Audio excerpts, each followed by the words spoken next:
Voy a dividir el mensaje en 3 puntos y mi primer punto es una provisión extra para el día de reposo, y esto está en los versículos 21 al 24. Una provisión extra para el día de reposo.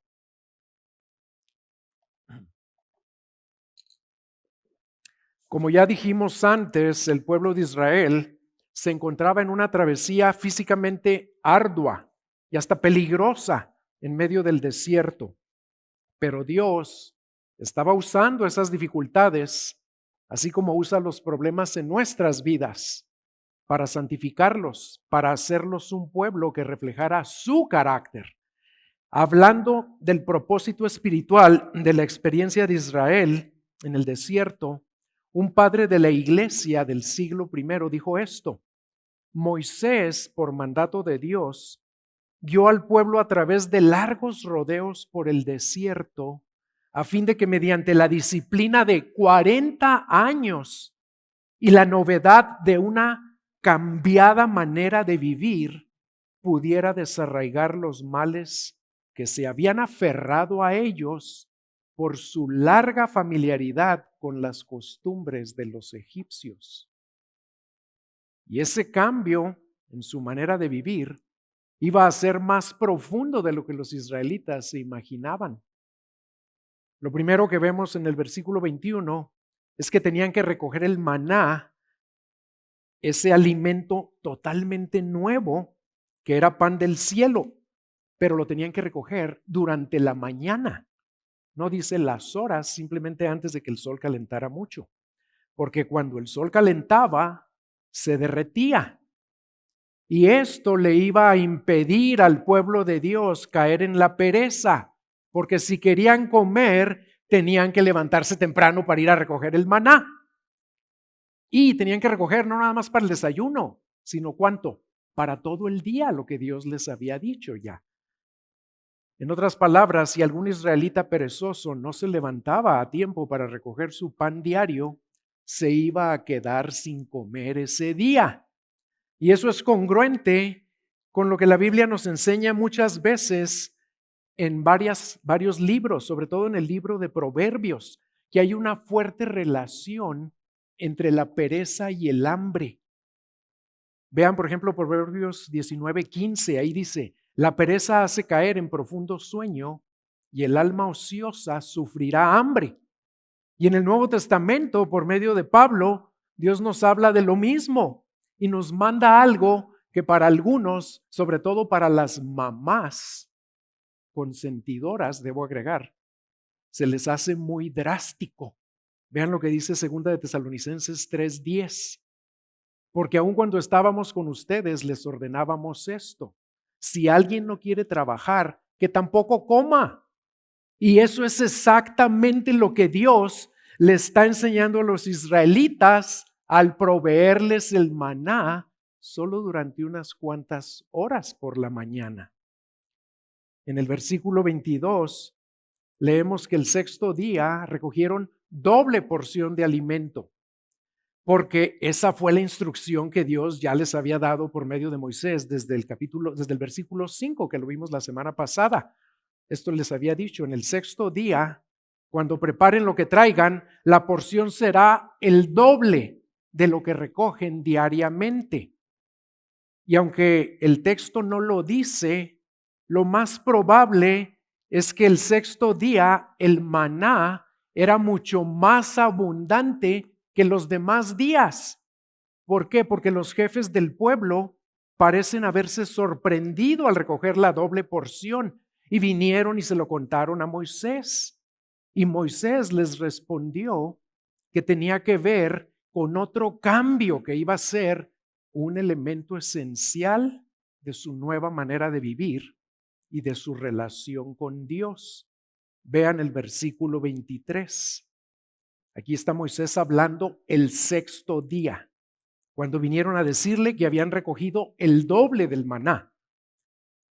Moisés les dijo: esto es lo que ha dicho el Señor: mañana es día de reposo consagrado al Señor.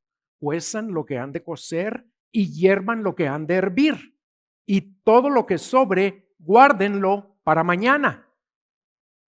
Aquí por primera vez, Moisés les dice que a diferencia de Faraón, que los hacía trabajar todo el tiempo, Dios les iba a dar cada semana un día para reposar de sus labores diarias. Al darles una doble porción de maná el sexto día, el Señor los estaba ayudando a adoptar un nuevo ciclo semanal de trabajo y descanso como parte de su nuevo estilo de vida, porque ya no tenían que preocuparse por salir a recoger maná el séptimo día. Y para hacer eso posible, Dios les concedió otro milagro el séptimo día. El maná no se hizo malo, como se hacía malo los días del 1 al 6 si alguien lo guardaba de un día para otro. Vean cómo lo dice en el versículo 24. Y lo guardaron hasta la mañana como Moisés había mandado, y no se pudrió, ni hubo en él gusano alguno.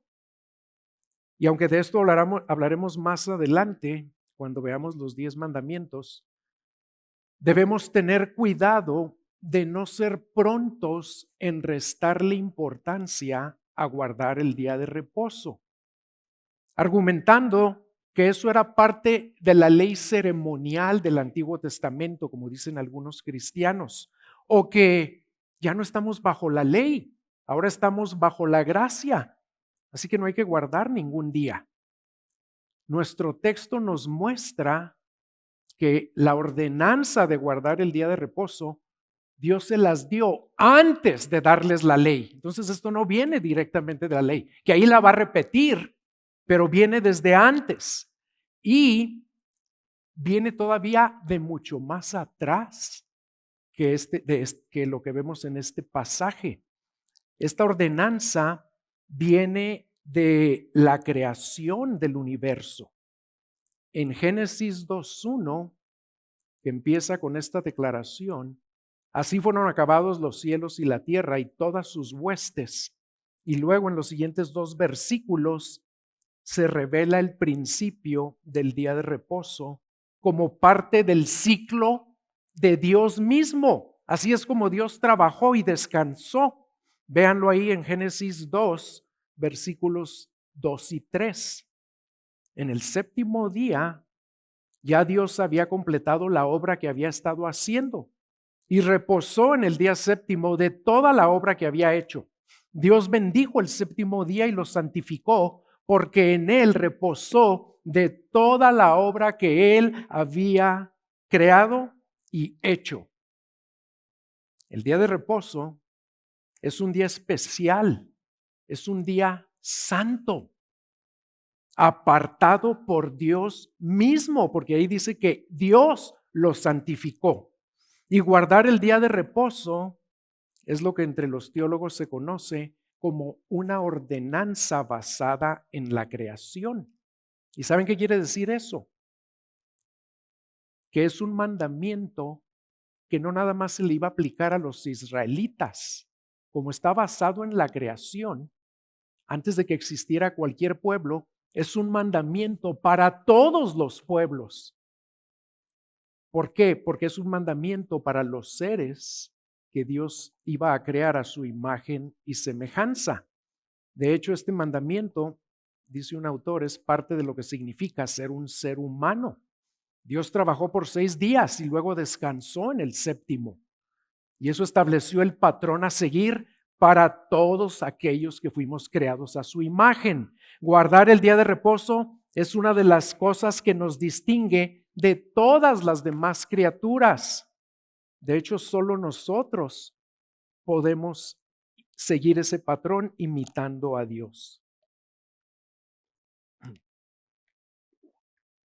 Luego, al ver esta manera en la que Dios por primera vez les enseñó a seguir ese patrón, vemos que les dio maná 6 días. Fíjense cómo Dios estaba reforzando este nuevo mandamiento. ¿Cómo lo reforzó? Les dio el maná 6 días, con una provisión extra para el séptimo día. Y Dios estaba siguiendo el patrón que Él mismo estableció en la creación, como acabamos de ver, proveyéndoles 6 días y descansando el séptimo día.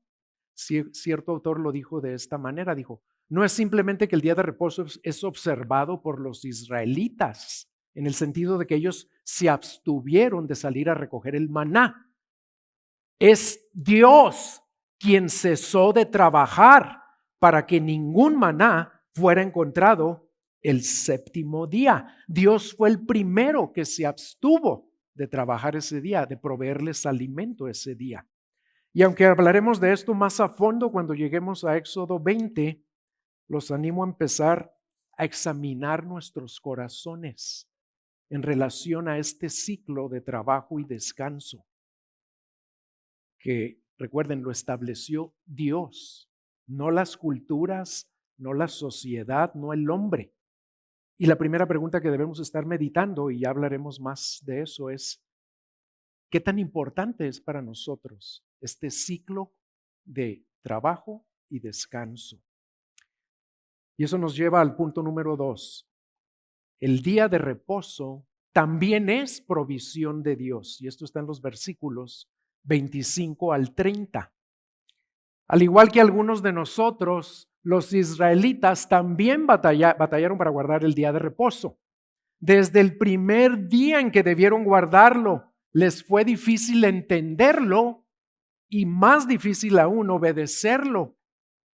Ya vimos en los versículos 25 al 26 que Moisés claramente les dijo, el sexto día les dijo, el séptimo día les dijo, coman hoy lo que guardaron de ayer, porque hoy es día de reposo para el Señor. Y les repitió eso, hoy no lo hallarán en el campo. 6 días lo recogerán, pero el séptimo día, día de reposo es, no habrá nada. ¿Y qué creen que fue lo primero que hicieron algunos israelitas? Y tal vez fueron los mismos que habían guardado maná de un día para otro y que se dieron cuenta que le iba a salir gusano al maná que guardaran, ¿verdad?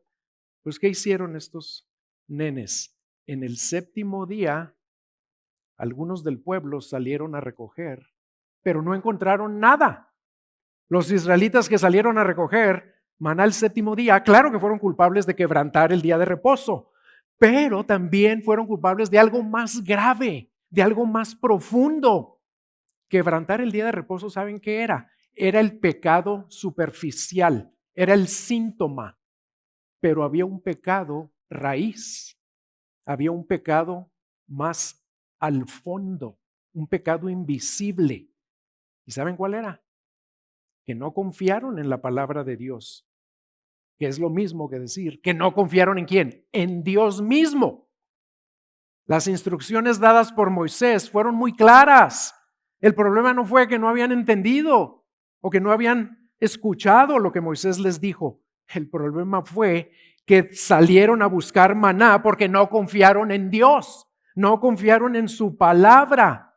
Tristemente, y eso lo vamos a ver a través de todo Éxodo, algunos israelitas siempre tuvieron sus propias ideas de lo que Dios quería y nunca hicieron su voluntad. Y nosotros también nos dejamos vencer fácil y frecuentemente por el pecado que ellos demostraron ahí. ¿Saben cuál era ese pecado raíz? El no confiar en el Señor, la incredulidad. Y si tú quieres saber si ahorita en tu vida hay incredulidad, te voy a decir cómo lo puedes saber. Muy fácil. Nada más observa ahorita en tu vida en qué áreas de tu vida hay temor. ¿En qué áreas de tu vida vives dominado por el miedo? Porque la raíz del temor siempre es la incredulidad. Tal vez tus temores sean en el área de tu trabajo o en el área de tu salud, en el área de tus finanzas, de tu matrimonio, de tu soltería, de tus amistades, en el área que sea. Si el temor te está dominando, en esa área estás viviendo en incredulidad.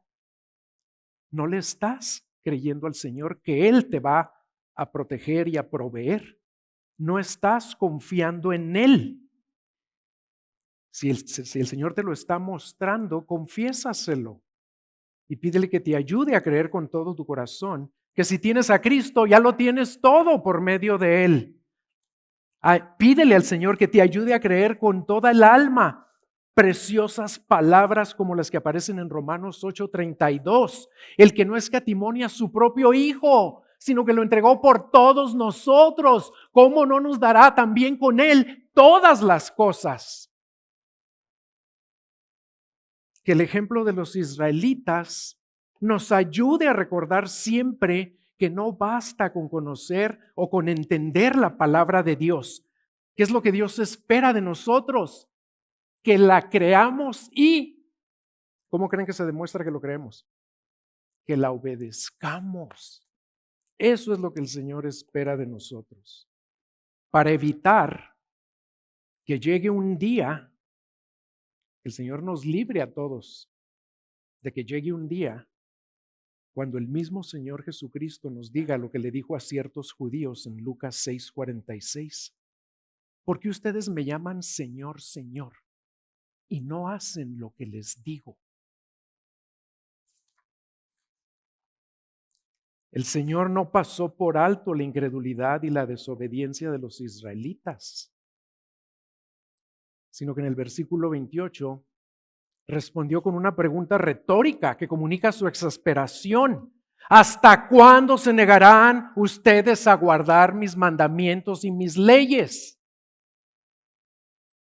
Esto debió haberles causado a los israelitas no solo tristeza, ¿saben qué? También vergüenza, porque les mostraba que su nivel de insensatez, o de otra palabra, de testarudez, era similar al de Faraón, quien después de haber recibido 7 plagas de parte del Señor, seguía negándose a dejar salir al pueblo de Israel.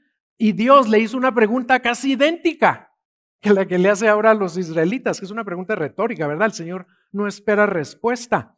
Pero vean lo que le preguntó a Faraón: ¿hasta cuándo rehusarás humillarte delante de mí?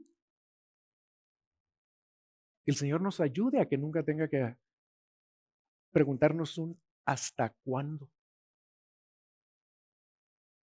El texto no lo dice, pero podemos asumir que Dios se molestó porque al no creerle, estaban deshonrando su nombre, estaban dudando de su carácter y en este caso de su fidelidad para cumplir lo que Él promete. Lo que en efecto le estaban diciendo con su incredulidad, aunque no lo dijeran con sus labios, es que el Señor no era digno de confianza, que era un mentiroso. ¿Y saben qué? Eso hacemos tú y yo cuando no le creemos.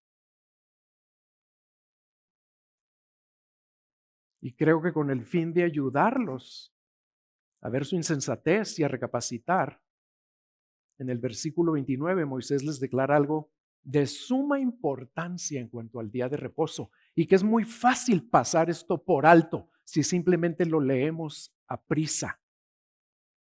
Vean lo que les dice Moisés ahí. Miren que el Señor les ha dado el día de reposo. Por eso el 6º día les da pan para 2 días. Quédese cada uno en su lugar y que nadie salga de su lugar el 7º día. Y ahora se los voy a leer en la Nueva Traducción Viviente porque lo dice de una manera mucho más elocuente. Escuchen. Tienen que entender que el día de descanso es un regalo del Señor para ustedes. Por eso Él les provee doble cantidad de alimento el 6º día, a fin de que tengan suficiente para 2 días. El día de descanso, todos deben quedarse en el lugar donde están. No salgan a buscar para el pan el 7º día. Toda perspectiva bíblica del día de reposo debe empezar con un reconocimiento de que es un regalo de parte de Dios. Y casi siempre a todos nos agrada recibir regalos, sobre todo si vienen de alguien que nos ama y que nos conoce bien, y más si tiene mucho dinero, ¿verdad? ¿Y quién nos conoce mejor que Dios? Nadie. Por lo tanto, los israelitas debían tener la certeza de que el regalo del día de reposo les fue concedido para bendecirlos. Y nosotros también debemos tener esa misma certeza, porque el mismo Señor Jesucristo declaró en Marcos 2:27, el día de reposo se hizo para el hombre y no el hombre para el día de reposo. Para tener un entendimiento cristiano correcto del día de reposo, debemos tener siempre presente que ese día no fue establecido para beneficio de Dios, fue establecido para bendición nuestra. El día de reposo contiene muchas bendiciones, las cuales veremos más a fondo cuando lleguemos a Éxodo 20. Pero por ahora solo mencionaré que es un día para el descanso y la adoración. Pues en el versículo 23 Moisés les había dicho, mañana es día de reposo, y luego ahí al final de ese versículo dice, consagrado al Señor. Y en el versículo 25 les repitió, hoy es día de reposo para el Señor. Y en el 30 agregó, y el pueblo reposó el día de reposo, el séptimo día. La principal bendición del día de reposo es descanso para el pueblo, porque el Señor, o como dijo cierto autor primero, vean qué hermosa frase va a aparecer ahí. ¿Por qué es descanso y bendición para el Señor el día de reposo? Porque el Señor lo dejó para adorar al Señor, para consagrárselo al Señor, porque incluso la adoración es una forma de descanso, ya que adorar es, entre otras cosas, descansar en la gracia de Dios. ¿Se las pusieron ahí o no? La voy a repetir. La principal bendición del día de reposo es descanso para el pueblo de parte de Dios, porque era un día para adorar y la adoración es una forma de descanso, ya que adorar es, entre otras cosas, descansar en la gracia de Dios. Y los israelitas debieron haber visto de inmediato que el descanso era una de las más grandes diferencias entre servir a Dios y servir a Faraón. Y esto no quiere decir que el trabajo no era importante para el Dios de Israel. Claro que lo es. De hecho, si leen Génesis con cuidado, van a ver que el trabajo, y ya se dio un equipamiento sobre el trabajo y lo vamos a seguir dando en el futuro, el trabajo es parte del diseño perfecto de Dios para los seres humanos y se los estableció antes de la caída. Así que no se queden con la idea de que el trabajo es consecuencia de la caída. No, es parte del plan perfecto de Dios para nuestra vida en esta tierra, porque Dios lo estableció en Génesis 2, antes de la caída en Génesis 3. Y de hecho, en Génesis 3 lo repitió, que el trabajo seguía siendo parte del plan de Dios para el hombre después de que entró el pecado al mundo. Entonces, no piensen que el trabajo no es importante para Dios. Claro que lo es. Pero, aunque Dios quiere que su pueblo trabaje y que trabaje duro, no es su intención que trabaje todo el tiempo. En contraste con los egipcios, que no creían en la idea de conceder tiempo de descanso y mucho menos a los esclavos, cierto autor escribió esto: ningún concepto de un día de reposo o de descanso ha sido encontrado en el antiguo Egipto. Ese hecho subraya la diferencia entre el Señor, Jehová y Faraón. ¿Y cuál es esa diferencia? Escuchen, el Dios del Antiguo Testamento es compasivo y benévolo con su pueblo, mientras que Faraón era solo un capataz cruel. Y el regalo de un día de reposo por parte de Dios aún sigue siendo vigente, sigue estando vigente en nuestros días, como una de las muchas bendiciones que Dios le ha concedido a su iglesia. Sin embargo, algunas cosas han cambiado. Pongan atención. Y una de ellas es el día de la semana en la que se celebra ahora nuestro día de descanso.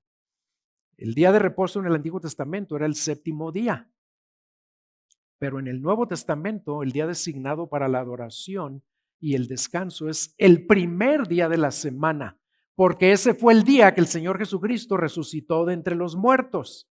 Y como resultado de este cambio de sábado a domingo, la iglesia primitiva ya no le llamó a su día de reposo Sabbat o día de reposo. Ahora saben cómo le llamamos: el día del Señor. Eso es lo que estamos celebrando aquí ahorita mismo. Y eso lo podemos ver en Apocalipsis 1:10, donde el apóstol Juan dice: estaba yo en el Espíritu en el día del Señor y oí detrás de mí una gran voz como sonido de trompeta. Y también han ocurrido cambios en cuanto a lo que ese día significa.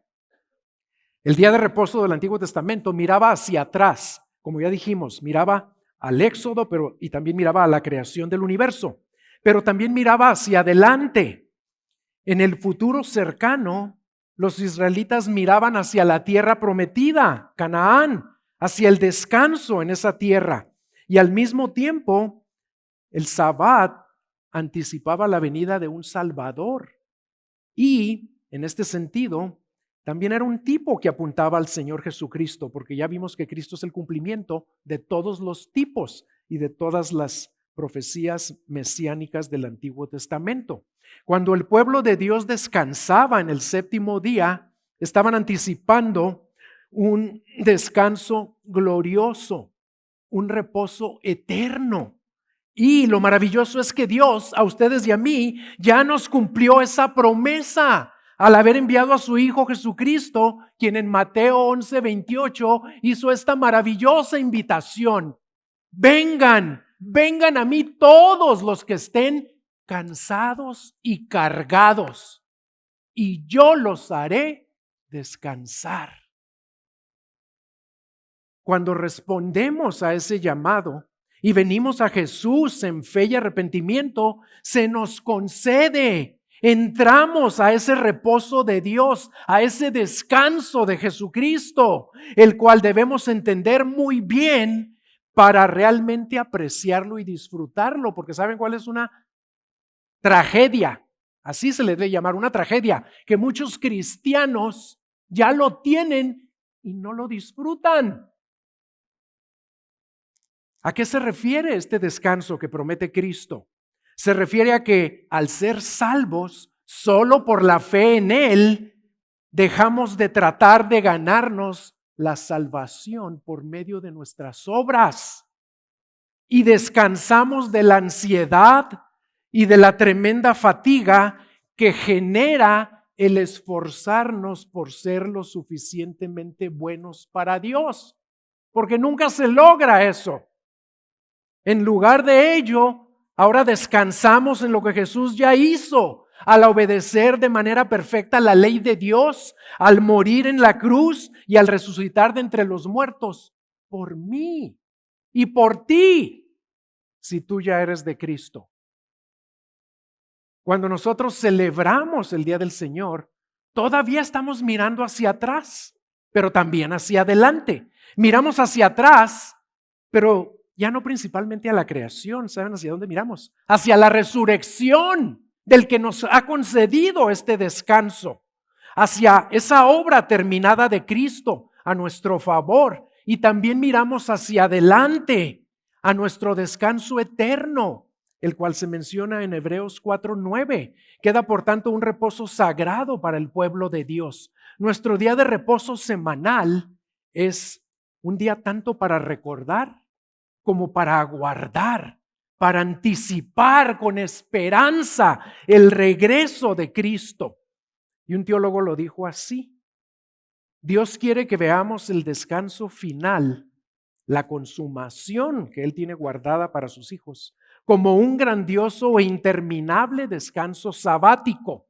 En otras palabras, nuestro día de descanso semanal es un indicador recurrente de esa consumación final. Guardar semanalmente el día de reposo es una señal que apunta al fin de la historia y al cumplimiento supremo de todos los propósitos de Dios y que nos va a introducir a ese reposo eterno en su gloria. Y aquí les pregunto, ¿cuál es la actitud con la que tú guardas el día del Señor? ¿Cuál es la motivación que te impulsa a venir a adorarlo cada semana? ¿Por qué estás aquí hoy? ¿Por costumbre? ¿Por deber? Porque si estás aquí por deber, quiere decir que tienes una motivación legalista.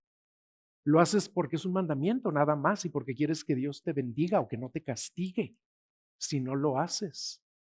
Y si lo haces por eso, estás fallando en reconocer y ser motivado por lo más importante, que es lo que Dios ya ha hecho por nosotros a través de la obra terminada de Cristo. Eso es lo que nos debe motivar a venir. Lo guardamos y venimos, y se los voy a explicar así para que lo recuerden. Guardamos este día y venimos a adorar a nuestro Dios, no para qué, sino porque ya. No para que nos bendiga, no para que nos salve, no para que nos ame, sino porque ya nos bendijo, ya nos salvó y ya nos ama por la obra perfecta de Cristo. Entonces acuérdense, venimos porque ya, no para qué. Y por otro lado, si ignoras o descuidas el regalo del descanso semanal que Dios nos ha otorgado, estás fallando en esperar con anticipación el descanso pleno y final que gozaremos cuando Cristo regrese. Que el Señor nos ayude a evitar estos dos errores y que así como los israelitas no tenían que salir a buscar su pan el día de reposo, porque el Señor ya les había provisto su sustento para ese día y por lo tanto se podían enfocar en ¿qué? En adorar a Dios descansando. Que así también nosotros guardemos regularmente el día del Señor enfocados en adorarlo, descansando y confiando en que por medio de Cristo ya nos ha provisto todo lo necesario para nuestra salvación y para vivir con el gozo de saber más allá de toda duda que entraremos al reposo eterno que Dios le ha prometido a los que lo aman. Y la siguiente pregunta es, ¿vives tú con ese gozo? ¿Se te nota ese gozo? Y eso nos lleva al punto número 3. Un recordatorio de la fiel provisión de Dios. En la última parte del capítulo, versículos 31 al 36. La semana pasada vimos que los israelitas eran muy proclives a murmurar y a quejarse de sus líderes, y que esas murmuraciones y quejas en realidad eran en contra de ¿quién? De Dios. También vimos que varios salmos, en especial el 78 y el 106, nos revelan que tal vez la principal razón por la que murmuraban y se quejaban tanto era porque eran muy prontos para olvidar el cuidado, las promesas, el poder, la presencia que Dios ya les había demostrado al haber hecho muchas maravillas y proezas y milagros a favor de ellos para libertarlos de la esclavitud en Egipto, para protegerlos, para suplir todas sus necesidades básicas. Y sabiendo que eran prontos para olvidar, el Señor ya les había dado varias ordenanzas para ayudarlos a recordar todo lo que Él había hecho por ellos. Vean estas 3 que ya se nos han predicado. Les dio la Pascua para que recordaran que fueron librados del ángel de la muerte por la sangre del Cordero. Les dio la fiesta de los panes sin levadura para que recordaran su salida de Egipto. Y les dio la consagración de los primogénitos para que recordaran su adopción como hijos de Dios. Y en la sección final de este capítulo les da otro recordatorio. En el versículo 31 leemos que al pan que Dios les mandó del cielo, la casa de Israel le puso el nombre de maná y era como la semilla de cilantro blanco y su sabor era como hojuelas con miel. Y para apreciar la bendición que el maná fue para ellos, les recuerdo que en aquellos años no se había inventado la azúcar refinada. Si alguien quería probar algo dulce, nada más había dos maneras, o agregarle fruta o agregarle miel. Pero conseguir miel no era tan fácil tampoco.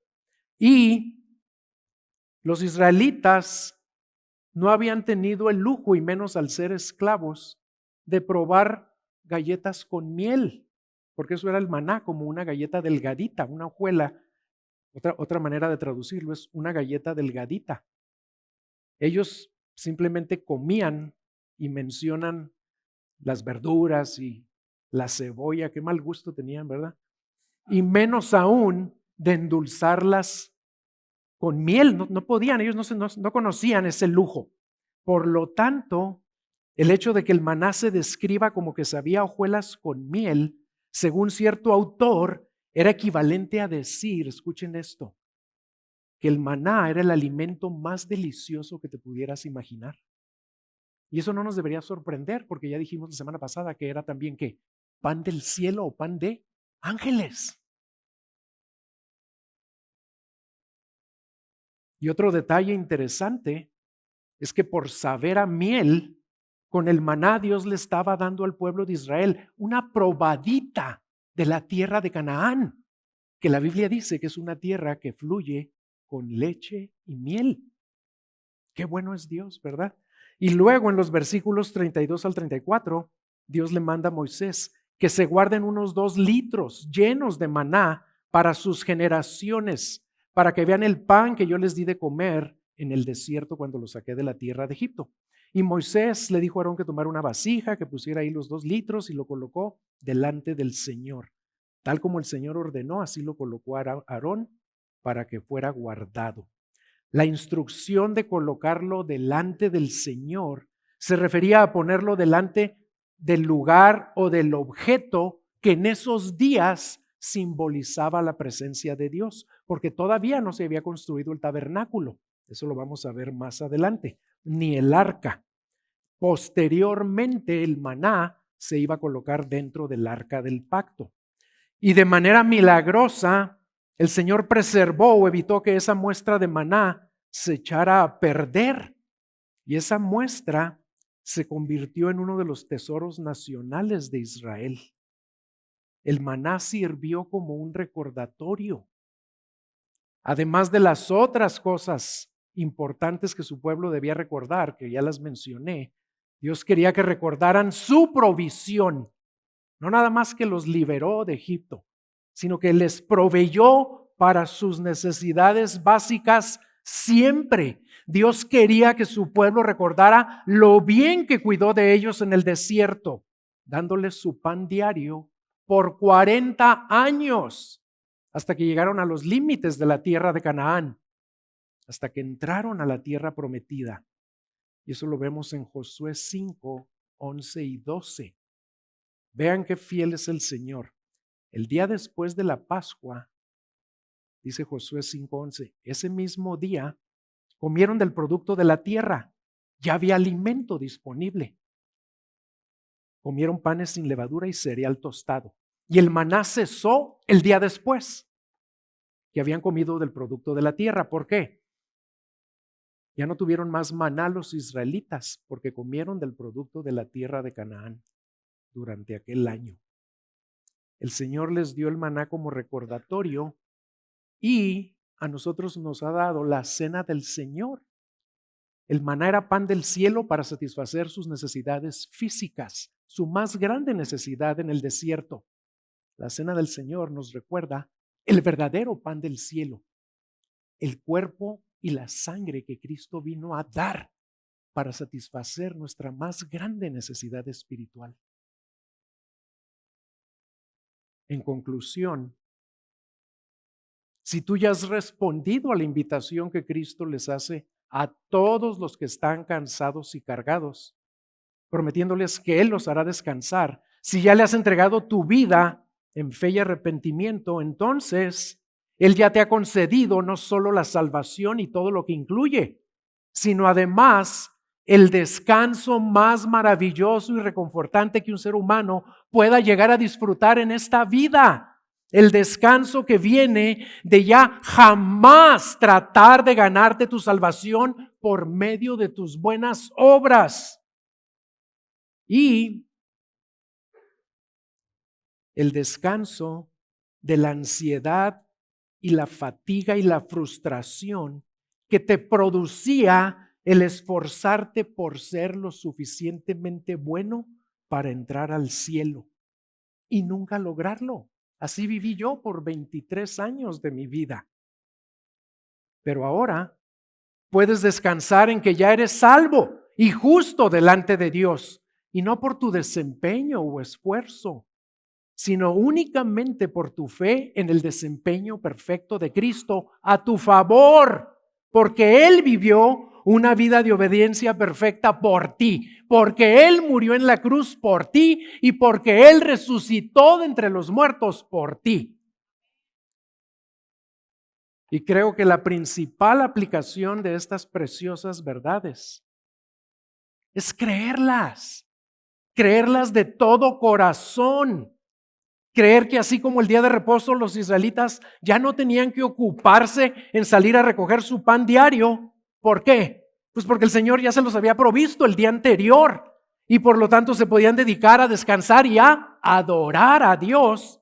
Así nosotros ya no tenemos que ocuparnos en tratar de ganarnos la salvación, porque Dios ya nos la concedió a través de la fe en el pan vivo que descendió del cielo, Cristo Jesús, y por lo tanto podemos descansar el día del Señor para dedicarlo a la adoración a Dios y a alabarlo y a exaltarlo y a escuchar su palabra y a tener comunión unos con otros. Y una cosa más. Le pido al equipo de alabanza que vaya pasando. Con esto termino. Así como Dios les proveyó el pan del cielo a los israelitas durante los 40 años que duró su peregrinaje en el desierto.